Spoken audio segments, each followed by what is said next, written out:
Bonjour et bienvenue à On Jase. Aujourd'hui, bien sûr, on va revenir sur le match d'hier, cette défaite du Canadien, et on va parler également de ce match de ce soir. Le Canadien pourra se reprendre contre les Sénateurs d'Ottawa. Gros show. Marc Denis sera avec nous, ainsi que Guy Boucher. On aura peut-être une surprise. Peut-être que David va appeler, je ne sais pas, peut-être. Les sujets que vous nous avez proposés aujourd'hui sont simples, sont les suivants. Robert Trépanier parle de Carey Price doit être devant le filet du CH contre les Sénateurs d'Ottawa. Je pense la même chose, mais on va en parler. Patrice Roy. Ça, c'est pas la première fois que je vois son nom. C'est jusqu'à quel point les deux dernières défaites, le CH a perdu l'avance, affectent la confiance des joueurs. Excellent sujet également. Et Patrice Roy réécrit... c'est mon ordi, là? Ah, je me demandais pourquoi on veut. Max Domi n'est pas le même joueur que l'an passé. Bon, on en a parlé un peu hier, mais on va y revenir, bien sûr. On en parlera avec Marc Denis. Bougez pas, on jase.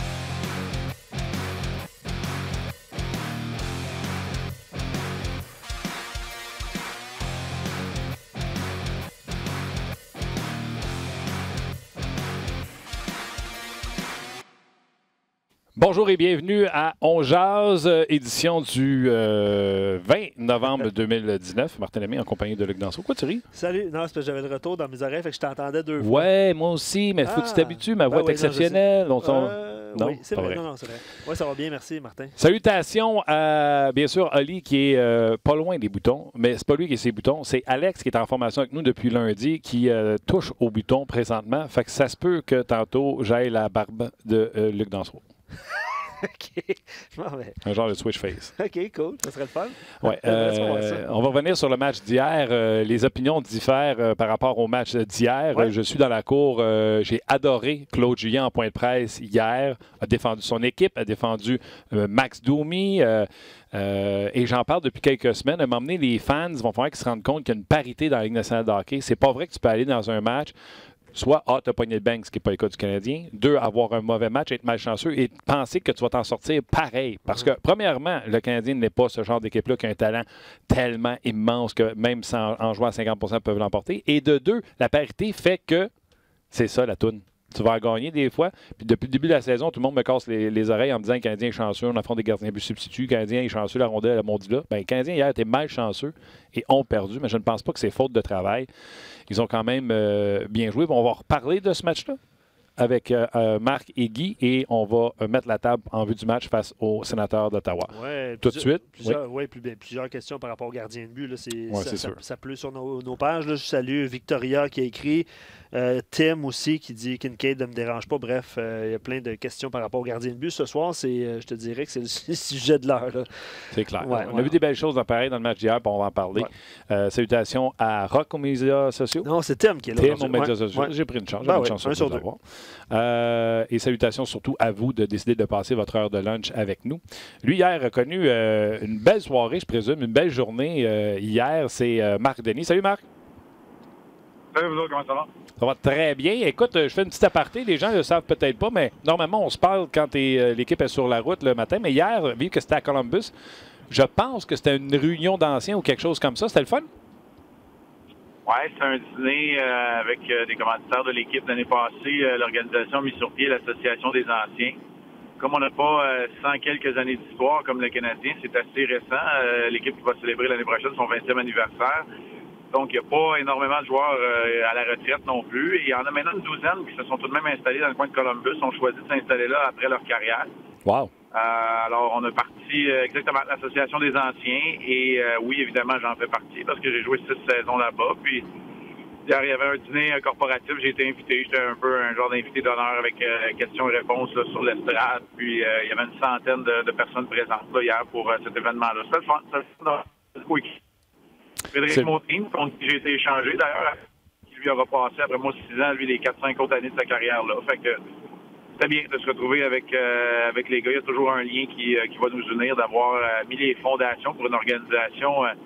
Je disais ça hier sur le stage de Bocomel, je disais, moi, je me fais un point d'honneur à travers la Ligue nationale quand les gens questionnent l'organisation des Blue Jackets. Moi, j'ai oublié ça. C'est une organisation qui est solide, qui est là pour rester. Et si une organisation a les reins solides, c'est parce que nous autres, un moment donné, on a été là et on a joué avec cette équipe-là. Alors, non, c'est tout le temps le fun de retourner à Columbus.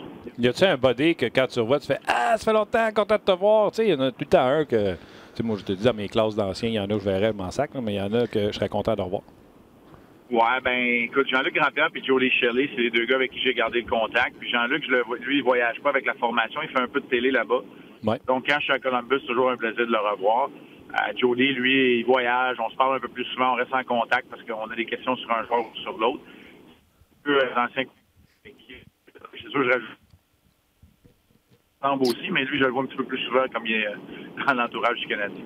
Il y a juste le dernier nom qu'on n'a pas entendu. Marc, ça a coupé. Ah, j'ai dit Luke Richardson, évidemment, Luke mais Richardson. j'ai dit lui, je le vois un petit peu plus souvent parce qu'il est entraîneur avec le Canadien. Ouais. Effectivement. OK. Ben, c'est le fun. Puis, question comme ça, ça peut-être pas rapport, là, mais Columbus, pour genre moi qui n'ai pas allé, puis bien des gens qui nous écoutent, si c'était pas de ta carrière, c'est une place que tu te serais installé? C'était pas de ma carrière, non, parce que c'est un secret bien gardé. Tu sais, Columbus, c'est le Midwest américain. C'est beaucoup de sièges sociaux de compagnies qu'on fait le saut parfois. Je vais te dire Victoria's Secret. Tu vas dire, ah oui, vraiment, oui. Tu sais, Nationwide, c'est la deuxième plus grosse compagnie d'assurance aux États-Unis. Donc, il y a beaucoup de sièges sociaux qui sont là-bas. Et, tu sais, t'as pas le trafic des grosses villes américaines. T'as pas le taux de criminalité des grosses villes américaines. Mais tu sais, il n'y a rien non plus pour attirer. Tu n'as pas les montagnes, tu n'as pas la plage, tu n'as pas nécessairement le beau temps. Les hivers sont gris, mais il n'y a pas beaucoup de neige. C'est un petit peu tout ça. C'est dans le milieu, là. Si tu fais une ligne droite, c'est en plein milieu entre Cleveland et Cincinnati. C'est à peu près 3 heures à l'ouest de Pittsburgh. Pour essayer de situer les gens, c'est vraiment la porte d'entrée du Midwest américain, au sud des Grands Lacs, puis à l'est du Midwest. C'est bon, c'est bon. Match hier, comme je disais tantôt en ouverture, il y a beaucoup d'opinions qui divergent. La même que les journalistes ont apostrophé Claude Julien. Claude Julien a fait non, moi je suis pas d'accord avec toi. On a bien joué. On a manqué de finition. On n'a pas été capable de la mettre dedans.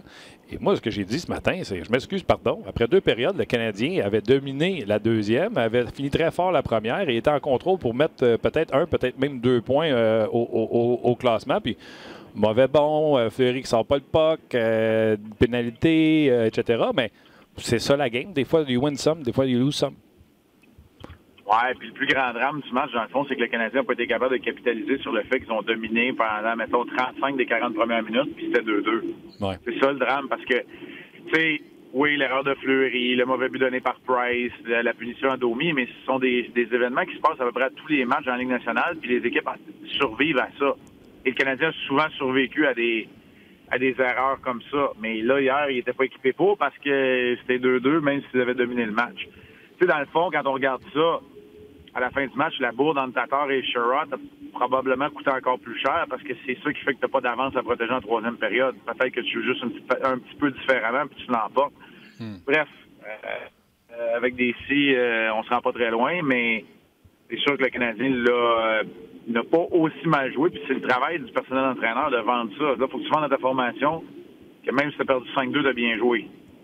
Puis tu dois jouer de la même manière en commençant le match contre Ottawa, puis leur enlever le goût d'être là pour un deuxième match en 24 heures à l'étranger. C'est ça le défi qu'attend le Canadien là, dans la séquence qui a commencé avec la défaite d'hier puis qui se continue avec le match de ce soir. Dans mon élan de positiviste, je vais me faire des fois reprocher d'être trop... T'es bien positif aujourd'hui. Hein? Ben écoute, ça fait quelques semaines que je le dis. Il y a de la parité, puis le Canadien, c'est pas comme si c'était une équipe qui regorgeait de talent puis qui pouvait jouer à 60 puis sortir des matchs. Mais quand le travail y est, puis il gagne pas, ça va arriver, tu comprends-tu? Et là, les gens, Carey Price, encore 5 buts. Deuxième fois, je pense, cette année, qui donne 5 buts. Puis là, je disais à la radio, cette fois-là, je pense que c'était à Val-d'Or. Je vois, mais vous avez vu, il y en a un, c'était one-timer à l'entrée. L'autre, il tombe sa caboche, tombe dans les dents de Suzuki, jackstrap de Carey. Je suis encore trop positif, moi, là, à défendre Carey Price. T'aimerais-tu ça, le voir un petit peu plus plongé comme Marc-André Fleury, par exemple? Oh, quel arrêt! Ouais. Est-ce que tu es trop positif à le défendre? Non. Mais, tu sais, hier, tu sais, des fois, là, les gens ont soif. Moi, des fois, ça me fait capoter. Là. Les gens ont soif qu'on descende le monde. Tu sais, là, j'ai l'impression, puis le mercredi, c'est une journée occupée pour moi. Je fais beaucoup de stations de radio le matin, puis là, on dirait que c'est... Les gens voudraient que je ramasse Price, Domi, puis Kotkaniemi, les 3. Et là, attends un peu, là. Il y en a un qui était le meilleur scoreur du Canadien l'année passée, l'autre, c'est son meilleur joueur tout court en Price, puis l'autre, il a 19 ans. Fait en même temps, j'ose penser qu'une de mes forces, c'est de faire la passe. Hier, je peux pas te regarder dans la face et dire Carey Price, c'est pas de sa faute. Carey Price, hier, le meilleur gardien de but hier, il s'appelait Korpisalo. Korpisalo a gagné son duel hier contre Carey Price. Ouais, c'est exactement le commentaire qu'on vient de recevoir sur nos pages. Exactement ça. Ah ouais, OK. Fait que, tu sais, je suis le premier, je suis positif, puis vous le savez, que ce soit Price, mais les gens ne remarquent pas des fois parce que les gens disent que moi aussi je défends Price, mais je défends aussi souvent les gardiens de but des autres équipes. C'est très rare que je vais mettre tout le blâme sur les épaules d'un gardien. Mais hier, la réalité, ça demeure qu'une partie de l'histoire s'inscrit parce que Korpisalo était meilleur que Price. C'est tout. Ça finit là. Je ne ramasserai pas Price, là. Tu sais, c'est pas obligé de ramasser une personne parce que dans un match en tant que tel, tu perds ton duel, là. C'est pas comme ça que je le vois. Fait que, tu sais, non, c'est pas trop positif. Mais hier, c'est une erreur technique aussi, là. Normalement, quand tu perds contact visuel avec la rondelle, tu veux revenir à la maison, tu sais pas d'une poussée en je vais retourner au que la rondelle repasse par-dessus la cage puis qu'il n'y a pas de but. Tu sais, s'il fait comme il faut.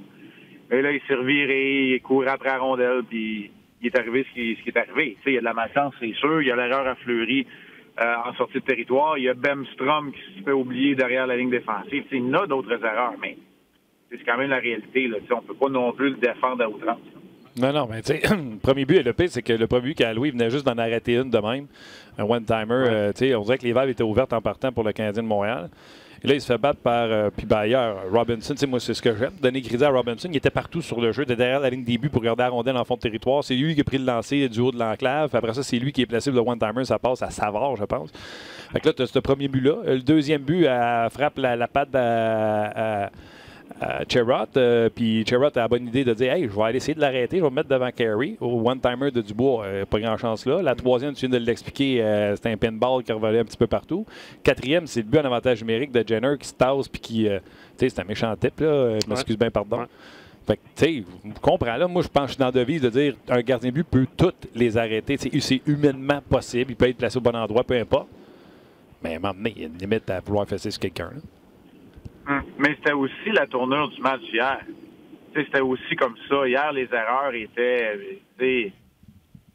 vraiment sous les projecteurs parce que là, le Canadien n'était pas capable de la mettre dedans. C'est pour ça qu'on parle de l'erreur de Fleury, de la punition d'Omi, de l'incapacité à Kotkaniemi, du fait que Price n'a donné 5. C'est tout ça ensemble.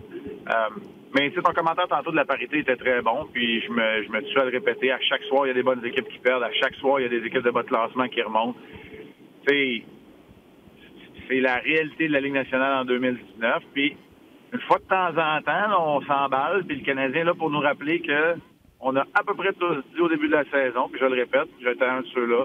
Puis le Canadien va se battre jusqu'au match 78 ou 82 pour confirmer sa place ou pas en série. T'sais, on s'est pas trop trompé à date. Ça va ressembler à ça, comme un tapon d'équipe. Mettons les Bruins, les Blues, une couple d'équipes qui vont se détacher, puis d'autres qui vont rester dans les bas-fonds, peut-être comme Los Angeles, peut-être comme d'autres équipes comme ça. C'est tout, ça va être ça, là. C'est ça maintenant, depuis quelques années, la saison dans la Ligue nationale de hockey. Oui. Puis, tu sais, Kyle Fleury, qui, mettons, vient de jouer 5 matchs superbes, ben les gens veulent qu'on fasse jouer les jeunes. On va vivre et mourir avec les erreurs. Ben c'est ça. Il y a une erreur hier de Fleury, ça veut pas dire qu'il n'est pas bon. Ça veut dire que là, il en a fait une, puis il va être meilleur demain. Ben, tu sais, c'est ça. Fait que quand moi, je parle de Jesperi Kotkaniemi, là, je sais que je t'amène sur un autre sujet, mais je trouvais ça important d'en parler. Vas-y. Quand moi, je parle de Jesperi Kotkaniemi, puis que je dis l'échantillon, j'en veux un meilleur, puis là, le monde me dit, ouais, mais là, ça fait 2 ans qu'il est là, il progresse pas. Ouais, mais OK, il a gagné du poids.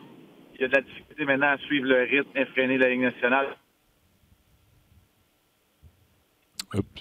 Il a gagné du poids, mais là, il était blessé. Fait que, tu sais, moi, je ne taperais pas sur la tête d'un gars de 19 ans.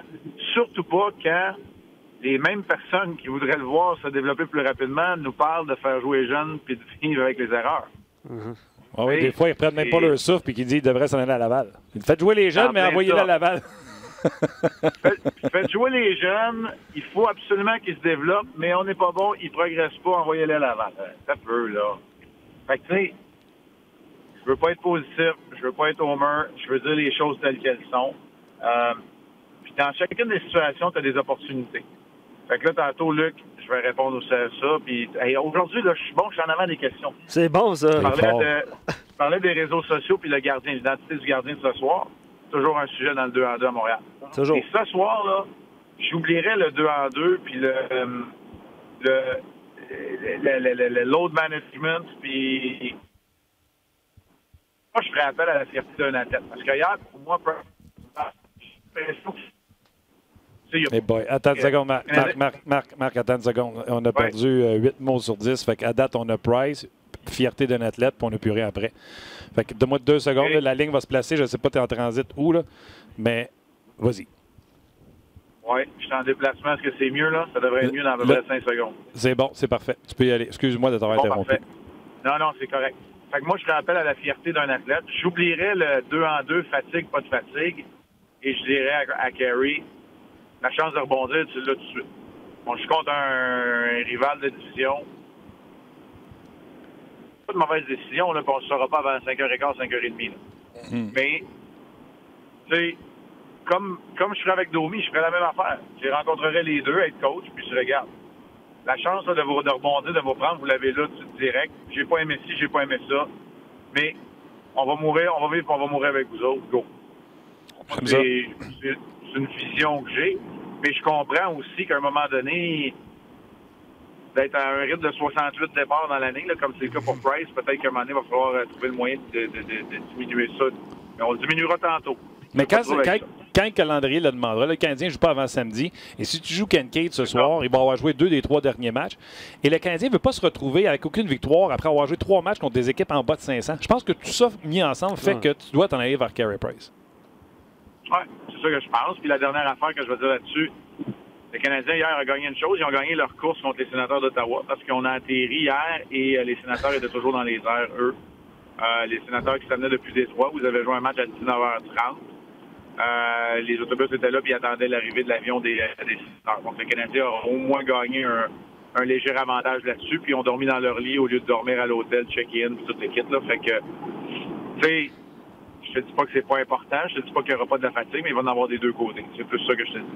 C'est clair. C'est une équipe à la portée du Canadien de Montréal. OK. Restons dans le positif. Domi, Suzuki et Armia, j'ai aimé leur match. Je sais qu'il y a des gens qui vont critiquer le fait que la pénalité de Domi, mais encore là, on a essayé de faire dire à Claude Julien que c'était une mauvaise pénalité. Et il a défendu son joueur. Oui. Ça, moi, j'aime que Claude Julien le fasse et c'est son travail. Moi, tu sais, mon approche avec les officiels, c'est que c'est un mal nécessaire. Et comme c'est un mal nécessaire, moi, je ferais toujours tout en mon possible et je demanderais à mes joueurs de faire tout en leur possible pour ne pas laisser le destin entre les mains des arbitres. Hier, là, je l'ai regardé, là, Max Domi, tout le long sur son repli défensif. Je suis 100% d'accord que Wenberg l'a bien vendu, que c'est pas un gros contact, mais Domi s'est quand même placé dans cette situation-là où c'était inutile d'entrer en contact ou d'être dans le chemin de Wenberg. Tu sais? Puis, on peut s'obstiner jusqu'à demain matin, c'est pas grave. Là, on n'aura pas raison ni l'un ni l'autre. Là, il est trop tard. Claude Julien a raison, moi j'ai raison, mais place-toi pas dans une situation de vie. Non, j'étais avec toi. Peut-être encore plus quand tu t'appelles Max Domi. On disait la même affaire de Brendan Gallagher. Ça faisait pas de Brendan Gallagher un gars égoïste et indiscipliné. C'est pour ça que je dirais pas moi non plus que Max Domi est indiscipliné et égoïste. Mais je veux dire que c'est passé dans une mauvaise position, qu'il n'y avait pas d'affaires à entreprendre. C'est tout, dans cette situation-là. C'est comme ça que je le vois. As-tu aimé le match du trio? Moi, j'ai aimé Armia, à 1 contre 1, protection de rondelle. Il a encore une fois été excellent. Domi a montré des flashs de l'ancien Domi. Puis Suzuki, je le trouve... Claude Julien avait dit on va le laisser contre des meilleurs. Puis s'il n'est pas capable, on va reculer. Mais si on va voir s'il est capable d'en prendre. Puis hier, il a montré qu'il était capable de le prendre. Il est capable d'en prendre. Puis, tu sais, il va y avoir des soubresauts où on va faire ouais, il est jeune. Parce que là, il va jouer contre du top 6 puis du top 4. Ouais. Ça, c'est la réalité, là. On a beau dire n'importe quoi, c'est différent quand tu joues contre la 3e, 4e ligne, 3e paire de défense, que quand tu joues contre des gros joueurs de centre, des bons trios, des bons défenseurs. Mais je suis d'accord avec toi. Dans le cas de Domi, il essaie de presser le citron, il en fait un peu trop. Dans ce temps-là, il essaie les longues passes transversales ou une feinte de plus. Mais même lui a eu des bons moments hier. Ce trio-là a été plus efficace. Puis, la réalité, c'est que sans Drouin et Byron, puis Byron, OK, c'était pas un gars de top 6, mais c'est un gars qui te donnait un équilibre. C'est que là, tu as moins d'équilibre offensif, tu as plus de gars t'as plus un top 6 et tu vas avoir besoin du deuxième trio. Ça va être très difficile d'en demander plus à Dano, Gallagher et Tatar, même si on veut plus de constance dans le cas de Tatar, parce qu'il joue bien, il joue contre les meilleurs de l'autre bord, puis il continue à produire.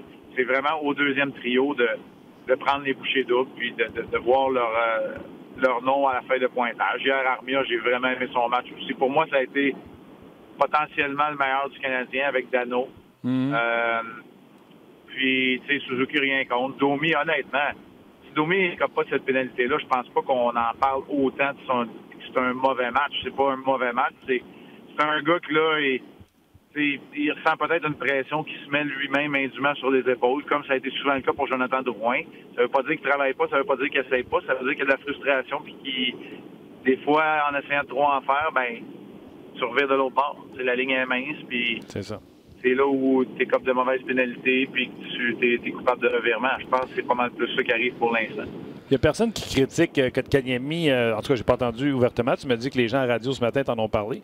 Mais Kotkaniemi, c'est plus de 14 minutes. Ouais. Une première période difficile, souvent son trio. Puis, tu sais, Tortorella l'avait dit, là, il voulait surtout soustraire Dubois les grippes de Dano. Fait que souvent, il a essayé de miser ses meilleurs sur Kotkaniemi. Kotkaniemi, ça a été dur en première période, souvent emboîté dans son territoire. Mais en deuxième période, j'ai fait noter au gars d'un autre angle quelques présences où ce que le trio de Kotkaniemi emboîtait l'adversaire dans son territoire. Donc, oui, on peut dire que ça a été difficile en début, mais il y a eu une progression dans le match. Il y a une progression, mais tu sais, je veux le voir avec un peu plus d'assurance en possession de rondelles. Il jongle avec les rondelles. Son exécution est un peu déficiente. Tu sais, hier, on a vu sa belle vision. Je pense que c'est Lekonen, mais je me rappelle pas, c'était peut-être Will aussi, qui veut partir en échappée. Il le voit, il fait le bon jeu, mais la passe est 2,5 pieds dans les airs. Tu sais, c'est des petits moments où l'exécution fait juste défaut un peu, puis c'est ça que je veux voir aussi dans la progression d'un joueur. Tu sais, hier, John Tortorella, vous savez, c'est pas mon préféré, mais des fois, il y a des bonnes lignes, puis il dit, quand tu te sens bien, t'exécutes. C'est ça que je veux voir. Je veux qu'il espère que tu te sens bien, parce que tu sais qu'il est capable d'exécuter mieux que ça. Ouais. Pour ce qui est du reste, je vais dire la même affaire, là, c'est pas un blanc, mais d'apprivoiser ta nouvelle masse musculaire, pour être capable de suivre le rythme, c'est un défi. Puis c'est son défi à lui en ce début de saison. Il manque. Tu sais, l'an passé, il est arrivé insoucieux, il avait un swag, il avait une confiance en lui, il se faisait frapper, riait. Peut-être qu'il sent un peu plus de pression, puis il serre le bâton un peu plus, l'expression cliché, là, mais là, comme tu dis, comme Tortorella dit, moins confiant. Oui, mais ça, le danger pour moi, là, c'est pas la progression, c'est pas mal plus d'éteindre le feu. Tu sais, tu veux pas éteindre cette flamme-là du jeune insouciant, un peu naïf, qui mord dans la vie. Tu sais, je veux voir un gars qui mord dans la vie encore. Amuse-toi. Oui, exact. Amuse-toi. Mais tu sais, je comprends qu'un joueur de talent, il s'amuse quand il reçoit une passe, il ne jongle pas parce qu'il ne saute pas par sa palette. Tu sais, le gars, il s'amuse quand tu as la rondelle sur la palette. Tu sais. Je sais pas. Des fois, je me demande, tu sais, je fais de l'introspection, là, je me demande tout seul, je dis, est-ce que je passe le commentaire que j'aimerais ça le voir à la place de Will sur le jeu de puissance? En même temps, Will, c'est là où il est efficace parce qu'il prend des bonnes décisions, même si c'est pas un gars qui va ramasser des points. Mais je me dis, ça donnerait peut-être la confiance nécessaire à Kotkaniemi. Puis après ça, je me rappelle les sages paroles de ton prochain invité, Guy Boucher, qui a souvent dit, c'est pas une ligue de développement. Fait que tu sais, je sais pas, je suis sur la ligne un peu dans le cas de Kotkaniemi pour l'histoire de lui réinjecter de la confiance. C'est tough. Vas-y. Visiblement, Marc, tu devances les questions des auditeurs parce que Xavier, tantôt, se demandait pourquoi Will en avantage numérique en fin de match. Là, tu viens de mentionner que tu hésitais entre lui et Kotkaniemi, mais que Will est efficace en ces situations-là. Tu sais, hier, là, il a donné une chance de marquer à Armia et à Gallagher dans ce lot. Oui. Ouais, Luc, je vais te dire de quoi. C'est pas lui son potentiel offensif, c'est le fait qu'il soit très bon pour respecter les patrons qu'on veut employer, puis il est bon dans sa prise de décision. Fait que lui, il sait c'est quoi le jeu qu'on essaie de faire, parce que en jeu de puissance, c'est souvent des jeux préparés, mais il l'essaie pas à tout prix quand l'ouverture est pas là. C'est ça que j'aime de Will. Ça veut pas dire qu'il va en scorer 20 puis que le jeu de puissance va être à 52 là. T'sais, ça veut juste dire ce que ça veut dire. Ouais, il est efficace dans cette situation-là. Mais probablement qu'un gars comme Kotkaniemi en pleine confiance, non seulement il serait capable de faire ça, mais il serait capable de voir le jeu que personne voit. Un peu comme Suzuki, là. Tu sais, Suzuki est capable, lui, de voir, de lire les patrons, mais là, d'un coup, il a vu une passe qui n'était pas là, mais c'est la meilleure affaire, puis il a fait. Oui, il ne fera jamais cette passe-là. OK. C'est Will, là, Weber qui se fait oublier sur le flanc gauche, mais c'est pas d'un carton, là, il ne laissera pas cette passe-là. Mais Kotkaniemi et Suzuki peuvent peut-être, à un moment donné, quand ils sont en confiance, la réussir. Ouais. OK. Mais Matrix rajoute, évidemment, il y a plusieurs discussions par rapport à Kotkaniemi, mais il dit tout le monde pense qu'il va faire 70 points à sa deuxième saison, il va avoir des hauts, des bas. La plupart des joueurs prennent entre 2 et 5 ans avant d'être confortables et constants, surtout. Là, 19 ans, il est arrivé à 18. Là. C'est pas 2 à 5 ans, je suis arrivé à 21. Là. Je pense que, Marc, corrige-moi si je me trompe, mais je pense que c'est le 7e joueur le plus jeune encore dans la Ligue nationale. Là. L'année passée, c'était le premier, le plus jeune, en fait, puis là, présentement, je pense qu'il est au 7e rang. Là, alors, patience dans son cas, je pense que c'est le mot qu'on peut retenir aujourd'hui. Là. Ben oui, tu sais, 100 matchs dans la Ligue nationale ou à peu près, là, puis il pourrait jouer junior et championnat du monde junior encore. C'est pour ça que je dis, je commence à le connaître, le joueur. L'échantillon est assez grand pour savoir quel genre de joueur ça peut être, ça peut devenir XC, mais on va attendre un peu. On va attendre un peu dans le cas pour avoir un petit peu de patience. 100 matchs, puis tu commences à le connaître, tu es toujours aussi enthousiaste à ce que Kotkaniemi va donner? Oui, okay. Oui, mais tu sais, un 3e choix overall à travers les années, c'est jamais pareil. C'est vrai. Tu sais, il y en a que c'est des joueurs générationnels qui sont repêchés au 3e rang, puis il y en a d'autres, ça va être des bons joueurs de la Ligue nationale qui vont avoir une longue carrière. Moi, je pense que ça va être un bon joueur de la Ligue nationale qui va avoir une longue carrière. Correct. J'aurais pu te parler des 16 block shots des défenseurs des Blue Jackets qui font bien pareil Korpisalo, puis que Tortorella était tellement content parce que c'est tellement son style qu'il veut de ses joueurs, mais on n'a pas de temps. Fait que je veux finir avec l'arrêt de Marc-André Fleury que je suis persuadé que tu as vu. Combien de fois tu l'as réalisé, ce diving catch qu'on rêve tous de faire dans une cause inespérée? Et sinon, si tu l'as jamais fait, combien de fois tu as rêvé de le faire? Je l'ai fait une fois contre, je pense que c'est contre Olli Jokinen. Il jouait à Tampa, puis lui jouait en Floride. Ça ressemblait vraiment à ça. Il semble que c'est Gary Roberts qui avait frappé la bande en arrière du but. En tout cas, c'est sûrement à quelque part là, sur les internets. Puis, écoute, on le rêve, mais tu sais, moi, là, je vais arrêter 2 secondes puis saluer Marc-André Fleury, parce que lui, là, il a ravivé sa carrière. Il le fait avec un sourire. À toutes les fois que je parle à Gérard Gallin, il me souligne à quel point c'est un leader incroyable. Tu sais, j'adore ça. J'adore cet homme-là, puis ce qu'il est en mesure de faire, puis qu'il fait encore. Puis il est à la base de tout ce qu'ils essaient de faire là-bas à Vegas, puis force est d'admettre qu'ils le font avec beaucoup de succès. Fait je sais pas si tu le sais. C'était écœurant. Je sais pas si tu le sais, Steph Leroux, il est parti en vacances avec son gars. Puis il a dit, hey, tant qu'elle est en vacances, je vais amener un micro. Mais il est en vacances, là, il n'est pas payé. Là. Ouais. Puis là, quand il a vu le save de Fleury, il est descendu dans le vestiaire. Puis il est allé faire une entrevue.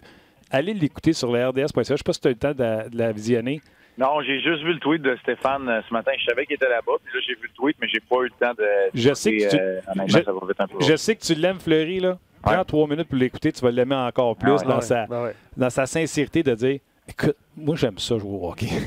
Écoute, c'est tout simplement excellent. Ouais, absolument. Hey, là, je me suis encore fait avoir. Moi, il me semble qu'il y a un communiqué au début de l'année, c'était tous les matchs à Montréal étaient à 7 h. Fait que ce matin à la radio, j'ai dit 7 h, 7 h, 7 h. Je regarde tantôt 7 h 30. Qu'est-ce qui se passe, Marc? Mercredi, match national pour nos amis anglophones, donc sur Sportsnet, quand c'est un match national. C'est pas un double-header, c'est 7h30. Écoute, c'est compliqué. Là. Moi aussi, des fois, j'ai de la misère à suivre. Mais moi, je veux plus attirer votre attention soyez sur les ondes de RDS parce que c'est la cérémonie pour notre ami, notre collègue, notre estimé collègue, je devrais dire, et l'ancien grand joueur de la Ligue nationale du Canadien, Guy Carbonneau. On va souligner son intronisation au temps de la renommée du côté du Centre Bell et on vous présente ça juste avant le match, juste avant la mise en jeu, on vous présente ça sur les ondes de RDS. Alors, soyez là, puis... j'ai hâte à ce match-là. Il y a tout le temps de l'émotion contre Ottawa, puis c'est un club tellement combatif que, je te le dis, je pensais pas regarder les matchs des Sénateurs cette année, puis j'y regarde. Puis je suis content pour une coupe de Québécois. Là. Thomas Chabot, évidemment, mais Jean-Gabriel Pajot puis Anthony Duclair, je suis assez content de la tournée des événements. Jean-Gabriel Pajot aussi, là, si tout le monde avertit tout le monde d'être là à 7 heures, vous allez voir la période d'échauffement.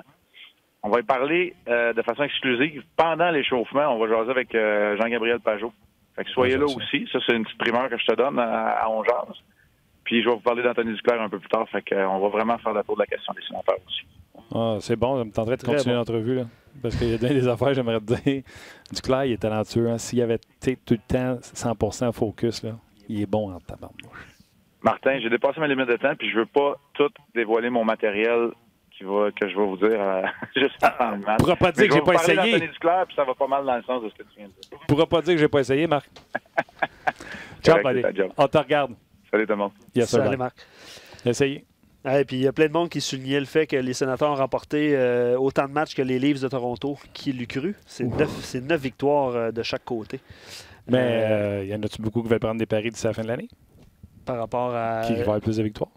Ah ben, écrivez-nous. Écrivez-nous. Je pense que ça va être Toronto quand même. C'est la belle preuve qu'il ne faut pas paniquer après un mois. Il ne faut pas paniquer après un mois et demi. Merci Martin de ramener tout le monde à l'ordre. Tu as raison. Parce que pas Flo, hein? Souviens-toi.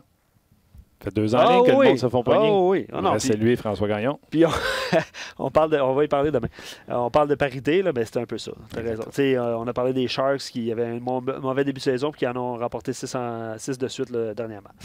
Je lis quelques commentaires Facebook, mais on va rejoindre Guy Boucher dans quelques instants sur rds.ca. Donc les gens de Facebook, venez tout de suite en courant sur rds.ca pour continuer l'émission. Moi, tu ne m'as pas félicité pour toutes les plugs d'rds.ca que j'ai fait. L'arrêt de Fleury, j'ai dû aller la voir sur rds.ca. Oui, bravo Martin. L'entrevue de Fleury, j'ai dû aller la voir sur rds.ca. Bravo. C'est bon, j'aime ça.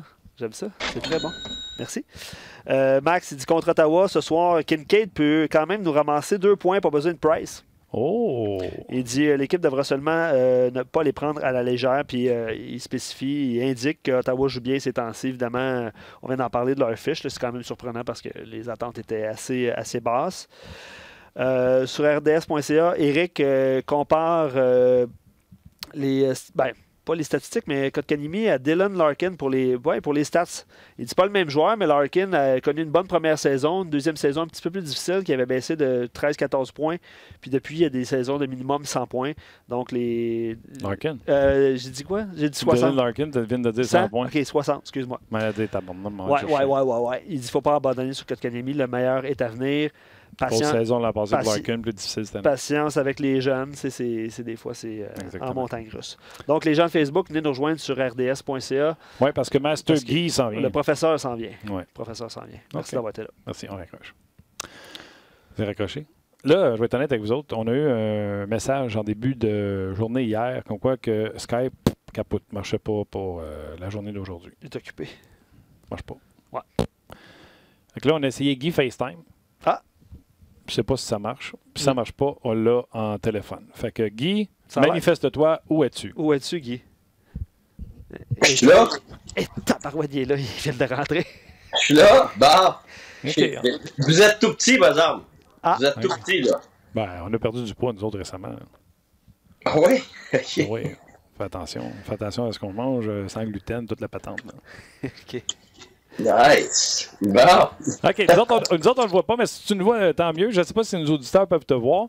Premièrement, le match d'hier du Canadien, tu as sûrement entendu ce qui s'est jasé avec Marc. J'ai peut-être été trop positif. Canadien qui a été pas victime, mais qui a eu de la malchance. Ça arrive-tu, coach, que tu rentres dans le vestiaire, tu fais « Hey, les gars, on oublie ça, bad luck, on s'est mis dans cette situation-là, le puck n'a pas tourné nous autres, on passe à un autre appel. » Ben oui, mais je veux dire, j'aime pas ça dire bad luck, là. On essaie de toujours parler de ce qu'on peut contrôler, puis je pense que, comme vous avez dit, moi, le Canadien, il méritait pas de perdre, surtout pas par ce score-là. Mais moi, ils ont été probablement la meilleure équipe à partir de le milieu de la première. Ils ont été la meilleure équipe en deuxième période. Puis en troisième période, ben, je pense que oui, c'est sûr que les buts ont été marqués par l'adversaire. Mais je suis vraiment pas prêt à dire que le Canadien ne s'est pas présenté, mal joué. Tu sais, j'ai regardé plusieurs matchs de Columbus, puis j'ai toujours pensé qu'il était difficile à battre contre n'importe qui. Fait que, tu sais, faut arrêter de regarder les classements, là, c'est la Ligue nationale, là. Chaque match, tu peux le gagner, puis chaque match, tu peux le perdre, puis le Canadien a travaillé hier, ça a viré de l'autre côté, puis il va y avoir des matchs où le Canadien ne méritera pas, puis ça va virer de leur côté. Oui, je pense exactement c'est ce qui est arrivé. Là, Marc Denis, je ne sais pas si tu as embarqué là-dessus, là. Marc Denis s'est mouillé. Puis il s'est mouillé sans qu'on lui demande. Au sujet du gardien de but. La situation étant, si le Canadien perd ce soir, c'est une troisième défaite contre une équipe qui joue sous 500. Et il disait qu'il ferait appel à la fierté de Carey Price et retournerait Carey Price dans le filet. Toi, les gardiens de but, là, je te dis une affaire, t'en as jonglé une shot, puis des fois, t'en as laissé un là parce qu'il était bon. S'il y en a un qui a une historique de goaler, c'est toi. Tu fais quoi avec le beau Carey? Ben, première des choses, je pense pas que c'est une décision que tu prends comme ça sans parler au gardien de but. C'est pour ça que de commencer à étaler les raisons pourquoi oui, pourquoi non, là. Je pense que dans le cas Carey, comme dans le cas des gardiens de but aguerris comme ça, là, la discussion, c'est avec le gardien de but. Puis, je l'ai dit hier. Tout le monde parlait, les jeunes ici, il faut faire ci, il faut donner des chances, ça. Non, là, en ce moment, là, c'est l'urgence de gagner des matchs, de se garder dans le peloton malgré les graves blessures. Fait que c'est sûr que moi, personnellement, c'est sûr, j'aurais demandé à mon gardien numéro 1 comment il se sent pour aujourd'hui. Puis c'est habituellement par sa réponse que tu prends ta décision. Ça ressemble à quoi ces conversations-là, Guy? T'en as eu, là? Raconte-nous, on est voyeurs. Ça dépend des joueurs. Ça dépend des joueurs, ça dépend des moments. Tu peux avoir des moments où le joueur, regarde, il est sur une bonne lancée, il veut pas que tu sortes du but, tu avais prévu l'autre gardien, il vient même te voir de lui-même et dire, regarde, je le veux le net. Fait que ça, c'est facile. Tu as d'autres moments où tu l'abordes, le joueur et quand un joueur est hésitant, moi, j'ai appris que tu le fais pas jouer. Que ce soit un attaquant, un défenseur, un gardien de but, la réponse va habituellement être assez claire pour toi. Mais il va toujours finir par dire, gars, si tu veux que je sois dans le net, coach, je vais y aller. Mais quand il te répond comme ça, habituellement, ça donne pas quelque chose de très bon par expérience. S'il dit nonchalamment, bon, je vais y aller, tu es là. Ça, exact. Non, mais il pourrait dire ça parce que, bon, il a joué des matchs, il y a des... ses ailes sont tight, tu sais. Ça, c'est lui qui va être en mesure de te le dire. L'autre chose aussi, c'est que tu as des gars qui sont des battants. Quand ça va mal, ils vont être dans le filet. Tu en as d'autres, les gars sont moins forts mentalement. Il y a mieux être pas dans le filet, de prendre un recul de 2-3 jours, puis après ça revenir. Fait que ça dépend vraiment de l'individu, mais c'est sûr que le Canadien en ce moment, ça va être difficile, là, le prochain mois. Là. On se comptera pas de menterie. Là. Fait que tu sais, je pense que les matchs à la maison, où tu as la chance de mettre tes meilleurs joueurs, ben c'est sûr que je suis convaincu qu'ils y ont pensé, mais est-ce qu'ils vont le faire, je ne sais pas. OK. Donc, le Canadien, bon, on en a parlé beaucoup, là, que ce soit l'erreur de Fleury, puis tu sais, c'est maudit, ça. Nous autres, on se parle pas mal avant le show, fait que tu sais, j'ai déjà les réponses. Tu sais, on a parlé tantôt avec Marc, Fleury fait une erreur, mais c'est ce qu'on veut faire jouer les jeunes joueurs, fait que là, Fleury, ça paraît parce que la rondelle est allée dans le filet par la suite, mais c'est la même chose pour les attaquants. Quand on dit qu'il faut vivre avec leurs erreurs, c'est ce genre d'erreur-là. Ils vont être bons pendant 3 matchs, puis là, bam, fait une erreur. Ouais, moi, j'ai toujours eu bien de la misère avec cette histoire-là. Il faut vivre avec les erreurs des jeunes parce que c'est pas vrai, la phrase est pas finie. Il faut vivre avec les erreurs. On va vivre avec les erreurs des joueurs si on gagne. C'est ça, là. Ça, c'est le bout de la phrase qui manque tout le temps, ça. Parce que j'ai jamais vu ça, moi. Tu l'annonces d'avance, on va vivre avec les erreurs des joueurs, mais quand tu commences à perdre, là, tout d'un coup, tout le monde panique, puis c'est la fin du monde, puis comment ça se fait qu'on perd? Ben oui, mais on vient de dire qu'on va vivre avec les erreurs des jeunes. Tu sais que ça va coûter des matchs. Fait que c'est vrai, mais la vérité, dans la Ligue nationale, c'est pas vrai. C'est seulement vrai quand tu gagnes. Quand tu perds quelques matchs, que les jeunes ont fait des erreurs, il n'y a personne qui vit avec ça. C'est la Ligue nationale. Il faut que tu gagnes des matchs. Fait que, tu sais, et les contextes comptent beaucoup. Les joueurs sont entourés par qui? C'est-tu un environnement positif? T'es où dans tes circonstances? Tes attentes sont où? Les attentes du public, les attentes de l'organisation. Il y a tellement de choses qui rentrent en ligne de compte que tu veux que tes joueurs se développent, ça c'est sûr. Dans quelles circonstances ils vont se développer le mieux? Ben là, ça dépend de ce qui se passe dans la nationale, ça dépend de ce que tu as dans la ligne américaine, ça dépend avec qui ils vont jouer. Fait que tu sais, c'est pas la même chose pour Kotkaniemi que ça l'est pour Fleury, là. Ils sont pas dans la même situation du tout, là. Un, c'est un défenseur, l'autre, c'est un attaquant. Un gars qui a 1 an d'expérience, l'autre qui n'a pas. Tu sais, on parlait de Kotkaniemi. Il vit ce que la grande majorité des recrues de l'année passée vivent. Et ce que je veux dire, c'est comme 2e année. On appelle ça en anglais le sophomore jinx. Sophomore, c'est quand tu es à ta 2e année à l'université. Oh, la game de la 2e année. Hein. Exactement. Je vous l'avais écrit en français sur ma feuille ici. C'est la game de la 2e année. Je suis là pour te regarder. Ouais, ben c'est ça. Fait que c'est la game de la 2e année. Puis pourquoi ça arrive? Ça arrive pour 2 raisons. C'est que, dans la tête du joueur, il n'y a plus la même nervosité, il sait c'est quoi, il s'entraîne autant, mais dans sa tête, il est arrivé, là. Il pense qu'il va être meilleur cette année-là. Fait que là, il y a un petit peu moins de... comment je peux bien dire ça? Pas nécessairement de l'urgence, mais... Tu sais, des fois, quand tu as peur, tu vas faire en sorte que tu es sur le qui-vive tout le temps, tu joues sur l'adrénaline tout le temps. Quand tu passes cette adrénaline-là, tu tombes finalement dans ton normal. Des fois, c'est une zone de confort, tout ça. Fait que donc, tu as dans la tête du joueur même, mais de l'autre côté, les coachs, les joueurs dans ton équipe, les partisans puis les médias ont pas les mêmes attentes envers toi, puis ça devient lourd. Fait que les deux agencés ensemble, ça crée une disparité qui est dure à gérer. Fait que c'est pour ça que dans tous les sports, les gars à leur deuxième année, habituellement, c'est plus difficile. Tu fais quoi, coach?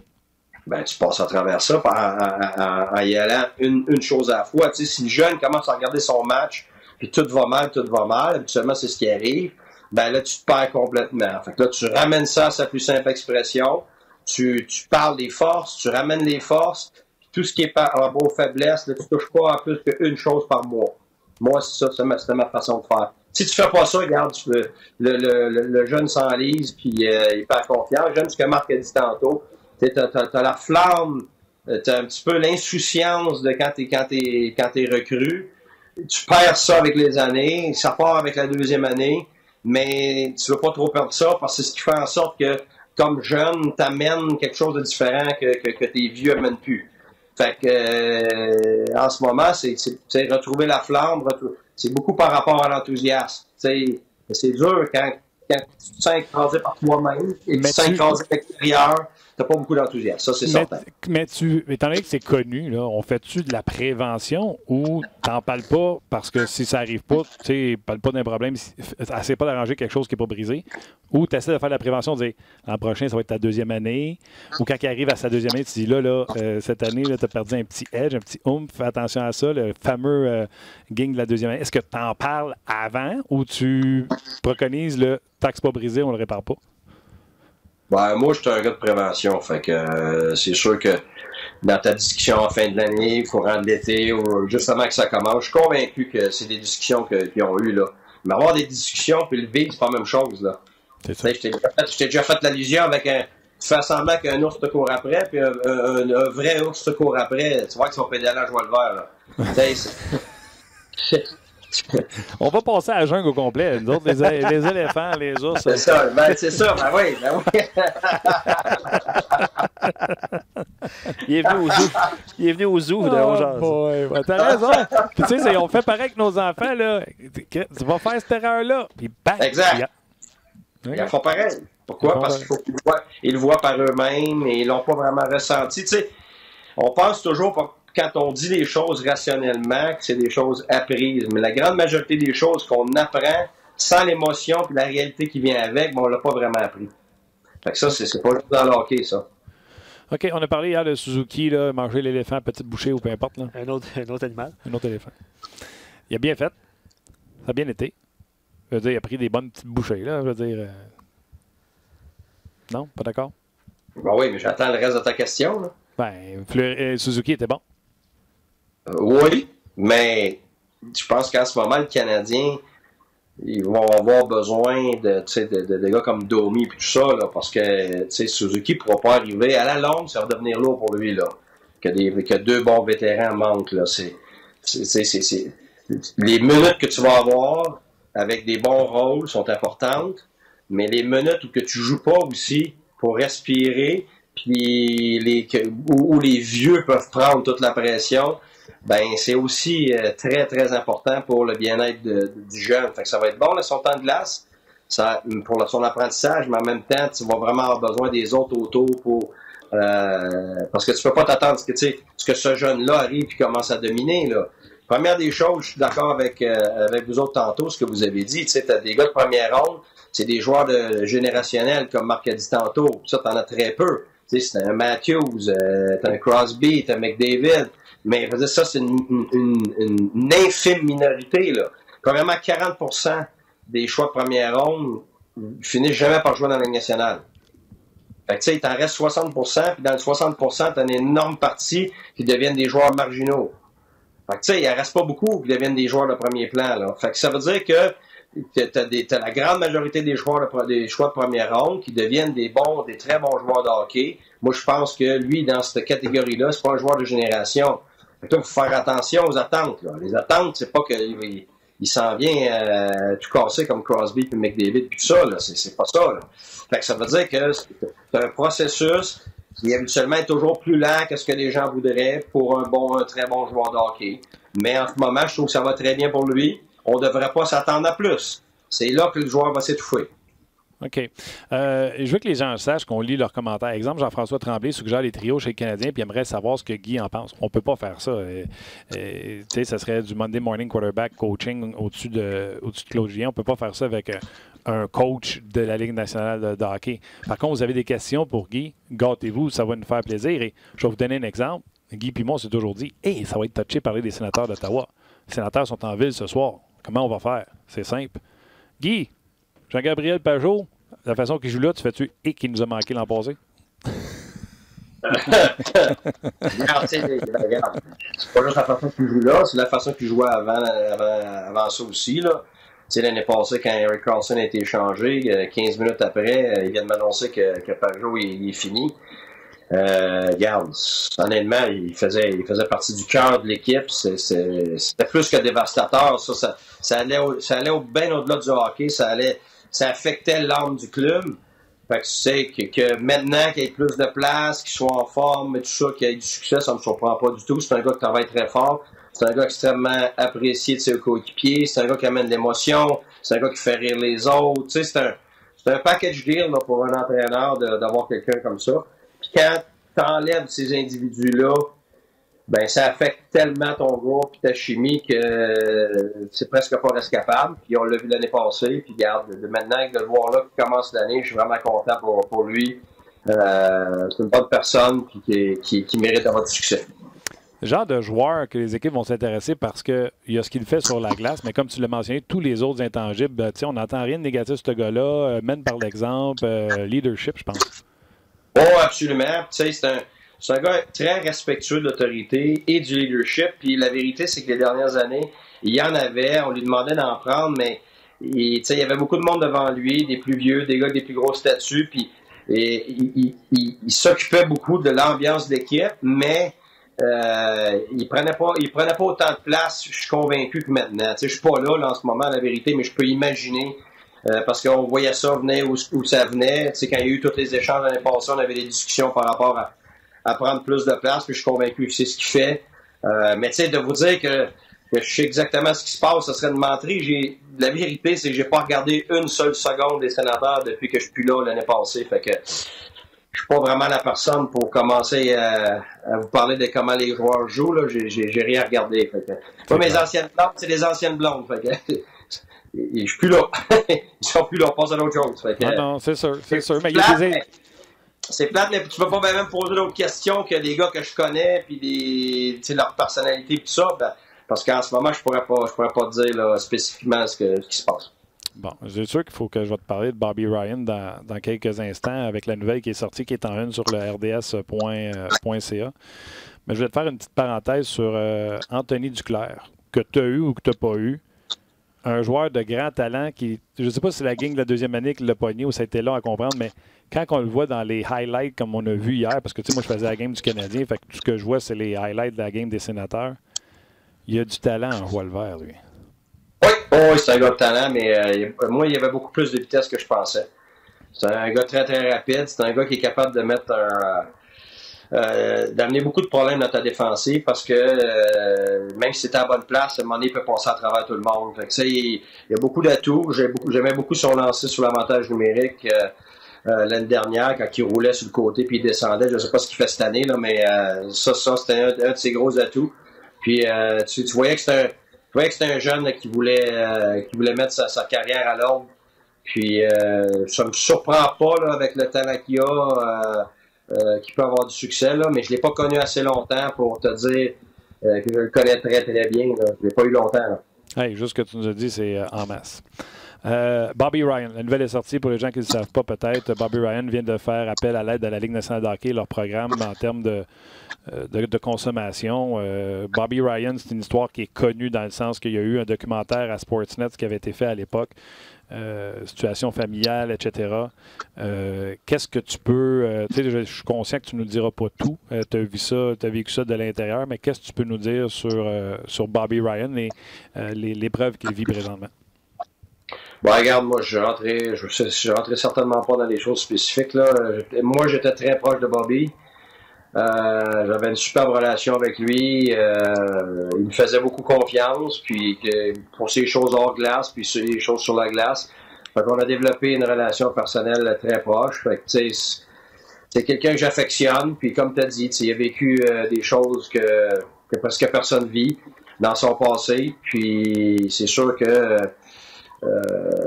tu te départis pas de ça facilement dans ta vie, comme tout le monde. On est tous affectés par notre passé, on est tous affectés par notre vie personnelle, par des choses qui arrivent, des circonstances. Puis moi, j'ai beaucoup de respect pour Bobby qui a le courage d'aller demander de l'aide. Puis c'est pas juste Bobby. On s'est fait porte-parole. Moi, l'année dernière, quand on a parlé de Bell Let's Talk, on en parle. Que ce soit des problèmes physiques, émotionnels, mentaux, psychologiques. Il n'y en a pas de petits. Il n'y en a pas. Non. Je le vis dans ma famille. Je vis avec des amis. J'ai innombrables situations où les gens osent pas demander de l'aide. Et puis, je pense que c'est ça maintenant qu'il faut arrêter. Là. Les tabous par rapport à tous les problèmes, là, ça a plus sa place parce que je pense que quand tu as besoin d'aide, il faut que tu aies le courage de le demander. Puis, quand tu demandes de l'aide, ben, les gens qui sont en mesure de t'aider, ils ont la responsabilité de le faire. Et puis, je lève mon chapeau à Bobby justement d'avoir le courage de demander de l'aide. Parce que ça t'affecte pas juste toi, ça t'affecte ton environnement, évidemment.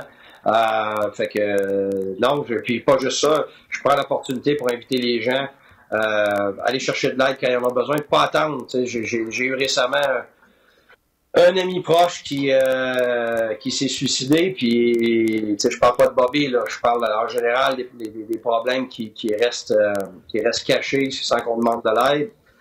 Il y a un ami qui s'est suicidé, puis jusqu'à aujourd'hui, je trouve ça déplorable parce que personne ne savait ce qui se passait, puis il n'a pas demandé de l'aide. Fait que je suis convaincu que s'il avait demandé de l'aide, on se serait tous rués pour l'aider.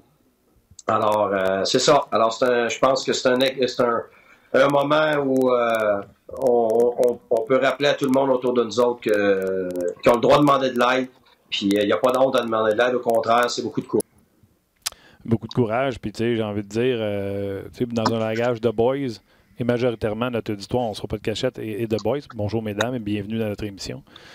Mais c'est pas être tough de ne pas demander de l'aide. C'est tough de demander de l'aide, puis les gars, gênez-vous pas, demandez-en de l'aide, puis gênez-vous pas pour le dire que vous en avez demandé. Vous allez toujours avoir oreilles qui vont vous supporter dans votre démarche. Puis je présume qu'en tant que coach, c'était ça, là, les gens peut-être qu'ils ne comprennent pas, mais c'était ça ton rapport, c'était c'est plus le joueur de hockey là, que tu supportais, c'était l'humain. Là. Non, c'est clair, mais ça, c'est avec tous les joueurs. C'est sûr qu'avec certains joueurs, c'est plus simple. Il y a des fois qu'il n'y a rien qui se passe avec des joueurs, mais c'est pas vrai. Tu le sais pas. D'autres fois que c'est des courts épisodes de choses personnelles. Des fois, c'est des longs épisodes. Puis des fois, c'est des problèmes qui perdurent. C'est pour être franc, ça fait 22 ans que je coach, puis la chose que je trouve la plus difficile, c'est d'écouter des commentaires par rapport à la performance des joueurs des fois, parce que toi, c'est ça, les gens ne le savent pas, ils peuvent pas le savoir, mais c'est très dur. Il y a des commentaires, des fois, c'est très, très difficile. Des fois, c'est juste des blessures physiques, mais quand tu sais qu'un joueur joue avec un muscle déchiré, il joue avec un os de cassé, puis il a le courage de jouer pareil, puis après ça, il se fait planter parce que les gens vont dire « Ah, il travaille pas, il s'implique pas. » Mais ouais, mais il devrait être à l'hôpital, tu sais. Si tu étais une personne normale, tu avais reçu un coup comme ça, là, tu serais assis à l'urgence, lui, il est sur la glace en train de jouer, tu sais. Je trouve ça difficile aussi quand quelqu'un vit des moments personnels très difficiles, puis il joue pareil, puis il fait tout ce qu'il peut pour se présenter. C'est ça, parce que si le joueur joue, mettons, avec les épaules disloquées, on va dire que c'est un héros. Mais si le joueur joue avec un problème mental ou un problème qui vient du passé ou etc., qui a besoin, on va dire, tu comprends-tu, on ne fera pas le même héroïsme, on n'en fera pas un héros comme on ferait un héros d'un gars qui joue blessé puis que ça se sait dans les estrades. T'sais. Non, puis honnêtement, les plus grandes difficultés proviennent habituellement pas des blessures physiques, mais elles viennent des blessures émotionnelles puis psychologiques, c'est clair. Là, c'est les plus difficiles parce que quand c'est physique, tu répares ça avec des traitements, des opérations, tout ça. T'endures le mal, puis t'es capable de fonctionner. Mais quand c'est mental et émotionnel, on a très peu d'outils pour aider. Tu sais, moi, j'ai ma maîtrise en psychologie sportive. J'ai certains outils pour aider quelqu'un par rapport à la confiance, par rapport au stress, l'anxiété, et puis plusieurs autres choses. Mais quand vient le temps de s'occuper de quelqu'un individuellement, à un moment donné, comme entraîneur ou comme ami, il faut savoir où la limite. Puis il faut savoir envoyer notre individu ailleurs où il va avoir une meilleure aide. Puis il faut avoir l'humilité de comprendre que ça va au-delà de tes compétences comme entraîneur ou comme coéquipier. Alors, tu sais, que ce soit des cas comme on entend en ce moment ou d'autres cas où c'est plus pire ou plus léger.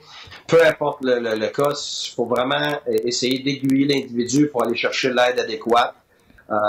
Puis ça, je pense que la Ligue nationale a fait des grands pas dans cette veine-là. Les équipes aussi. Je te dirais aussi que les gens sont beaucoup plus ouverts qu'avant à comprendre qu'il y a d'autres choses que le sport. Tu sais, j'ai eu souvent des questions, moi, à répondre parce qu'un joueur pratiquait pas. Puis à un moment donné, souvent, les médias étaient bien corrects parce que, tu sais, ils poussent, puis ils veulent savoir. Ils finissent par comprendre. Ben, ils finissent par comprendre que, regarde, on va pas là. Ouais. Et on parle de quelque chose de personnel qui a rien à voir avec le hockey. Puis ça devrait pas faire partie du soap opera du hockey. Tu sais, les joueurs, ce qui a rapport au hockey, sur la glace, oui, c'est sujet à être discuté, à être critiqué, puis tout ça. Mais ce qui a rapport à la vie personnelle des gens, dans leur famille, dans leur entourage, ça devrait pas jamais faire partie des discussions à l'extérieur.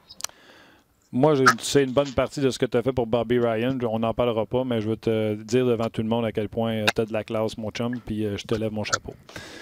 Là, on va mettre d'ici la fin du show le numéro de téléphone pour des gens qui auraient besoin d'aide. Puis, Guy, je te donne 30 secondes parce que si moi je dis, les gars, si vous avez besoin d'aide, voici le numéro de téléphone, c'est Martin Lemay.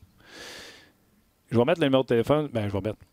Luc va mettre le numéro sur notre page. Vous avez besoin d'aide, on va mettre un numéro de téléphone. S'il y a une seule personne dans tous ceux qui nous écoutent qui appelle ce numéro-là, la job est faite. Guy, 30 secondes pour inciter les gens à demander de l'aide sans gêne. Ben, j'ai vécu les deux. J'ai vécu des gens qui s'en sont pas sortis parce qu'ils n'ont pas demandé de l'aide. Puis il y a des gens qui, justement, au contraire, ils sont ici aujourd'hui, présents, avec une superbe vie, puis il y avait des passés extrêmement lourds, puis parce qu'ils ont demandé de l'aide, ils sont aujourd'hui, eux, en mesure d'aider les autres. Non seulement ils vont bien, mais ils sont en mesure d'aider les autres. Fait que l'aide est exponentielle. Alors, ça commence juste par, tu sais, une chute, ça commence toujours avec une goutte d'eau. Fait que quand on demande de l'aide, des fois, juste une aide peut faire toute la différence. Tellement. Et demander de l'aide, moi, je vais rajouter ceci. Ça ne veut pas dire que vous avez un problème de substance. Peut-être que vous avez juste quelqu'un qui est toujours en colère, vous avez un problème de colère. Vous pouvez aller rencontrer quelqu'un. Ça peut être aussi simple que ça. Oui, parce que les gens pensent toujours que c'est des affaires de substance. Exact. Faut faire bien attention. Là. Des fois, ça se traduit en substance, mais la grande majorité du temps, il y a bien d'autres choses que ça. Là. OK. Je veux te parler de deux sujets. Le dernier, je le garde, c'est Ellie Wickenheiser, un lien avec ta fille qui joue au hockey universitaire présentement. Mais l'avant-dernier, les gens le demandent, à la demande générale. C'était quoi la surprise, la question d'hier? Parce que vous le savez, Guy et moi, on se parle tous les jours. Beaucoup trop, d'ailleurs. Des fois, Guy m'appelle juste pour dire « Tu dors-tu? » Ben oui. OK, bye. Et hier, il y a un sujet, j'ai pas voulu lui dire. J'ai dit, j'en ai parlé avec un ami commun qu'on a, Pierre. Puis j'ai dit, Guy, c'est un sujet qu'on a déjà jasé en dehors des ondes. Puis je n'ai parlé avec Pierre, puis on n'est pas d'accord, Pierre, puis moi. Puis je suis pas d'accord avec toi non plus. Fait qu'on est comme trois pas d'accord. Puis, tu sais, pour vous dire que le hockey, c'est très subjectif, même si le coach, lui, il pense d'une façon avec une stratégie, il est même ouvert à peut-être la changer quand il va retourner dans la NHL. Moi, j'ai une idée. Notre ami commun a une autre idée. Puis là, Guy, il dit, c'est quoi? Je veux me préparer, je veux le savoir. Puis là, depuis hier, je l'écœure, puis je dis, tu le sauras pas. Et là, les gens écrivaient, c'est quoi la surprise? C'est quoi la surprise? Vous allez être déçus parce que nous autres, on jase d'affaires bien niaiseux. Guy, un défenseur 2 contre 1, il glisse-tu ou il glisse pas? Ça dépend. Tu ne glisseras pas avant le top des 7. Tu vas avoir l'air d'un imbécile. Si tu glisses avant le top des 7, ben, le gars, juste à continuer à patiner, il ne reste plus personne. Ouais. Fait, bon, ça veut dire que tu glisses en bas des points de mise au jeu, puis tu glisses pas direct en plein milieu. Fait que dans un 2 contre 1, nous on joue un tiers du chemin vers la porteur du disque, pas dans le milieu. Puis la raison, c'est pour ça, parce que tu veux pas laisser de l'espace au porteur pour rentrer avoir un meilleur angle, parce que là, le gardien de but, il sait pas si c'est un lancer ou c'est une passe. Alors, si tu joues un tiers du chemin vers la porteur du disque, ça veut dire que tu le laisses à l'extérieur. S'il veut rentrer, tu es là à porter avec ton bâton. Puis si jamais il dépasse le point de mise au jeu, là, tu peux glisser. Puis en glissant, ben, tu rentres pas dans ton gardien de but. Alors, oui, tu glisses, mais après le point de mise au jeu. Surtout, aussi, si tu es un gaucher, tu es un droitier, le porteur. Ça compte énormément. Si tu rentres à gauche, puis il descend en bas du point de mise au jeu, oui, 100% tu glisses. Mais si c'est un droitier, il faut que tu fasses attention parce qu'il est ouvert avec sa rondelle en arrière de lui. Ça veut dire que si tu glisses, fort probablement que tu glisses pour rien. OK. Là, je veux juste dire aux gens, là, quand on en a parlé, toi, tu as dit qu'avant, tu glissais pas puis que si tu retournais dans la NHL, tu pensais le faire glisser. Pierre veut qu'il glisse. Moi, je veux qu'il reste debout. Tu iras voir la séquence des Canucks de Vancouver hier qui ont perdu. Myers glisse, puis il se fait avoir quand même. Je veux un défenseur sur ses patins. Ouais, mais attends une minute, tu peux pas prendre un exemple puis dire « Hey, c'est comme ça, faut que ça se fasse. » là. Regarde, je vais te présenter 50 exemples de 2 contre 1, puis tu vas changer d'idée pour un, tu vas tourner avec ton idée pour l'autre, ça dépend, là. Mais c'est-tu quelque chose qu'on négocie ou tu es ferme à dire « No matter what », quand le trigger est là, il glisse? D'ailleurs, paniquez pas personne, on va le refaire en tableau quand Guy va être ici. Là. Je sais juste parce que j'aime ça le piquer un peu. Oui, mais regarde, comme je te dis, tu as un droitier qui rentre sur son off-wing, sur son autre côté. Ça veut dire qu'il est ouvert. Mais là, si tu glisses là-dessus, il y a des très fortes chances que la passe puisse se faire. S'il est sur son côté fort, il y a la rondelle en avant de lui, puis il est rendu en bas de point de mise au jeu, ben, je te dirais presque 100%, tu as le green light. Fait faut que tu fasses attention, là. Toi, tu essaies de mettre du noir et du blanc, c'est pas même que ça marche au hockey, là. Tu donnes le go, la lumière verte pour que le gars juge. C'est pas pareil, là. C'est à lui de juger. Parce que, regarde, si t'avances pas, là, si t'as pas de vitesse pour glisser, là, tu vas avoir l'air d'un crétin glisser, là. Tu vas tu vas pas être petit à terre. Ben non, mais c'est ça. Tu vas te pitcher à terre et tu bouges pas. Fait que tu suis même pas le joueur. Tu suis même pas le joueur avec sa vitesse. Fait que, ça dépend de ta vitesse aussi, là. T'sais. Fait que, non, regarde là-dessus, là, il faut, ce que ça prend pour une réponse comme ça prend des clips pour regarder, tu dis là, dans cette situation-là, est-ce que tu glisserais, oui ou non? OK. Ben, tu changes, mon Guy, tu changes. Ben non. Mais vous voyez l'intonation de la conversation, c'est de même qu'on se parle à travers la casse quand on jase en dehors des ondes. Moi, vas-y, moi je le veux debout. Je veux parce que, écoute, le gars freine, peu importe, je le veux sur ses patins. Le gardien fait l'arrêt, il est même pas là pour prendre le retour. Moi, je le veux sur ses patins. Fait que si j'étais ton coach des défenseurs, j'aurais un argumentaire avec toi. Ouais, mais regarde, tu vois, les gardiens de but vont dire complètement le contraire. Parce qu'ils vont dire, regarde, laisse-moi le gars, là. Fait juste me le laisser, puis l'autre, occupe-toi-en. Puis il y en a d'autres, c'est le contraire. Regarde, moi, je veux qu'il soit à l'extérieur du dot, peu importe si c'est une passe ou un lancer. Tu sais, dans chaque équipe, c'est une discussion à avoir à chaque fois, parce que ça dépend de ton gardien de but. Ah oui, c'est pas juste moi de nono, là. C'est une conversation que vous avez dans le bureau de coach, là. Ben oui, parce que, regarde, tu as un gardien de but, lui veut absolument ça, parce qu'il est confortable avec ça, puis le coach de gardien de but aussi. Puis après ça, tu arrives, tu as eu du succès toute l'année avec ça, tu arrives à ta prochaine équipe, puis lui, il est extrêmement inconfortable avec cette façon de jouer-là, ça le rend nerveux, puis là, tu gardes cette façon-là parce que tu as eu du succès, ben qu'est-ce que tu penses qui va arriver? C'est sûr que ça ne fonctionnera pas, là. Ouais, un commentaire qu'on vient de recevoir dit c'est M. Nacho qui écrit ça, il dit ce que je sais, c'est que Al Gill aurait glissé no matter what. Je trouve ça très drôle. Très bon. Et peut-être même Jordy Ben. On pourrait mettre de l'argent sur Jordy Ben aussi avec ça. Peut-être. OK, parle-moi de Henley Wickenheiser. Ben, regarde, écoute, l'autre soir, écoute, je la respectais énormément avant ça. Mais avec ce qu'elle a dit, l'autre, comment elle s'est comportée, comment elle a dit, c'est un modèle exceptionnel pour les jeunes filles. Puis là, c'est sûr que maintenant, moi, je suis rendu très proche des filles. Ma fille, elle joue à junior major des filles, puis ça va très bien. Puis elle a été avec l'équipe Ontario, là, les moins de 18 ans, elle est invitée au camp d'entraînement. Puis si ça continue, elle pourra peut-être l'être pour l'été prochain. Fait que tu sais, ça avance beaucoup pour elle, mais j'ai vu l'effet des modèles filles pour les filles. Ça s'était fait donner un bâton par Poulain. On avait été voir les matchs, le match de la finale ici, Montréal contre Calgary à Ottawa. Elle avait les yeux extrêmement écarquillés. Tu vois, parce qu'elle a joué avec des garçons jusqu'à l'âge de Pee-wee, puis après ça, elle a joué avec des filles. Puis, c'est prouvé que l'effet des modèles sont encore plus importants que l'effet des professeurs ou des coachs. Alors, des modèles comme ça, qui sont des personnes droites, des personnes solides, des études de travail exceptionnelles, des gens confiants. Tu sais, c'est pas juste le hockey, là. Je me semble qu'elle étudie pour être médecin. Tu sais, là, et puis c'est une des premières femmes à faire partie des organisations de la Ligue nationale. Fait que, tu sais, je pense que ça, c'est des modèles exceptionnels. Il faut endosser ça. Il faut comprendre l'effet que ça a sur les filles. Puis, faut pas oublier une chose, hein. Les filles, en ce moment, au Canada, sont en train de sauver la participation au hockey, là. Le nombre de joueurs garçons a drastiquement chuté. Puis la raison pour laquelle le nombre de joueurs de hockey au Canada se maintient, c'est à cause des filles. Le nombre de filles qui jouent maintenant, c'est incroyable. La qualité des joueurs, écoute, il y a 20 ans, c'est même pas comparable. Ça joue en Simonac. C'est impressionnant. Puis une femme comme Wickenheiser, qui est au-devant de tout ça en ce moment, va continuer d'avoir un énorme impact pour nos filles.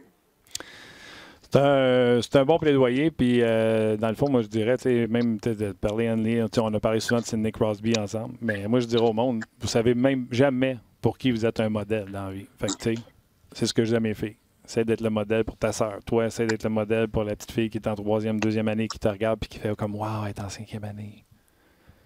Oui, absolument. Non, je suis d'accord avec toi. T'as raison. Regarde, moi, je suis entraîneur, fait que c'est sûr que j'ai eu la chance de côtoyer des gens qui m'ont dit par la suite, après ça, comment j'avais été, comment j'avais fait partie de leur vie, puis j'aurais jamais pensé, là, il y en a qui m'ont écrit des lettres 20 ans plus tard, que une chose que j'ai dit dans le junior a eu un impact dans leur vie personnelle, puis au bureau, puis tout ça. Tu sais pas. Puis le pire, c'est que c'est très surprenant, c'est quoi? Je suis toujours surpris par qu'est-ce qui a touché quelqu'un, ils se sont accrochés à quelque chose. Tu sais, chaque personne est animée par quelque chose de différent, puis les connexions que tu te fais, tu sais, habituellement, c'est la vie, là. Même si tu n'en vois pas ces gens-là, fait que je suis d'accord avec toi, tu sais jamais quel genre d'impact tu vas avoir chez les gens. Puis moi, mon père, il est décédé quand j'avais 17 ans, mais il y a plusieurs choses qui me sont restées, dont une, il me disait toujours, laisse jamais les gens dans un pire état qu'ils étaient avant de t'avoir rencontré. Ça, c'est une belle règle d'or. Est-ce que ça a tout le temps fonctionné? Probablement pas, mais quand tu essaies de fonctionner avec cette règle-là, ben, habituellement, tu fais plus de bien que de négatif autour de toi.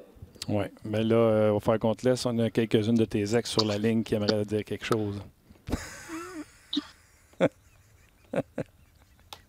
M'excuse! Hey, qui a l'avantage?